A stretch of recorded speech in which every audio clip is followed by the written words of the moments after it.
Les Patriotes de l'UQTR étaient les hôtes des Stingers de Concordia ce vendredi dans le cadre de leur deuxième rencontre préparatoire après avoir signé un gain de 3-2 en prolongation aux mains des Redmen à McGill la semaine dernière. La formation trifluvienne a débuté la rencontre sur les chapeaux de roue. Après des filets de Marc-Olivier Mimard et de Carl-Antoine Delisle, le défenseur Guillaume Bélanger a marqué de lancer de la pointe. Ce filet permettait aux Patriotes de retraiter au vestiaire avec une avance de 3-0. Mais sinon, c'est Guillaume Bélanger qui marque. Puis, au tout début du deuxième engagement, les Patriotes ont profité d'un double avantage numérique pour creuser l'écart. C'est Tommy Giroux qui s'est amené dans l'enclave avant de décocher un boulet qui a déjoué le gardien des Stingers, Robin Billingham, pour ainsi porter la marque à 4-0 en faveur des Patriotes.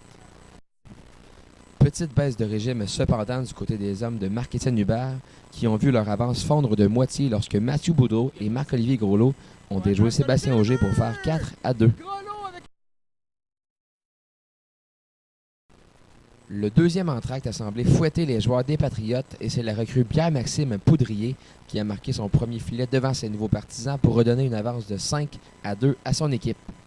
Poudrier en a rajouté quelques minutes plus tard alors qu'il s'est fait complice sur le but de Guillaume Asselin qui n'a eu qu'à rediriger la rondelle derrière le gardien Miguel Sullivan venu en relève à Billingham. Malgré une tentative de remontée des Stingers qui ont marqué 2 fois en troisième période pour faire 6-4, Guillaume Asselin s'est assuré de refroidir leurs ardeurs en enfonçant le clou final dans un filet désert. Marque finale, victoire des Patriotes par la marque de 7-4. Au terme de cette rencontre, voici l'entraîneur-chef des Patriotes, Marc-Étienne Hubert, qui en avait long à dire sur la qualité de la glace, suivi de Pierre-Maxime Poudrier qui a attiré les louanges de son entraîneur.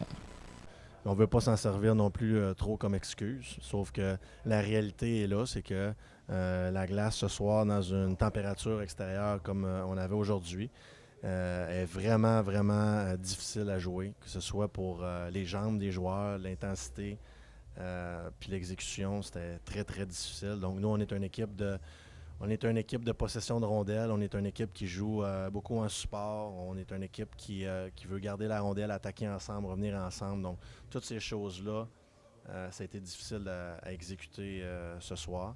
Mais comme je te dis, on a beaucoup de positifs qu'on retire de notre match, puis on va construire là-dessus pour le prochain match contre McGill.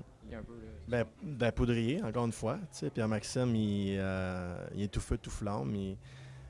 Pour un entraîneur, il est très, très intéressant à regarder aller puis à utiliser. D'abord, il est très intense. Il est dans une forme physique presque parfaite, là. Je pense que ça a quand même bien été avec mes deux compagnons de trio. Je pense qu'on a rapidement trouvé un peu nos repères sur la glace. Je pense qu'on a bien circulé le puck puis on a eu des bons résultats, là. Ouais, c'est sûr, j'ai pas un gros gabarit, fait qu'il faut que je compense avec mon intensité et mon vouloir là, sur la glace, là. Grâce à cette victoire de 7-4 acquise aux dépens des Stingers de Concordia ce soir, les Patriots sont toujours invaincus en 2 rencontres préparatoires. Prochain rendez-vous, c'est ici même le dimanche 27 septembre prochain sur le coup de 16h, alors que ce seront les Redmen de McGill qui seront en ville. Étienne Dubois, Patriote.tv, à Trois-Rivières.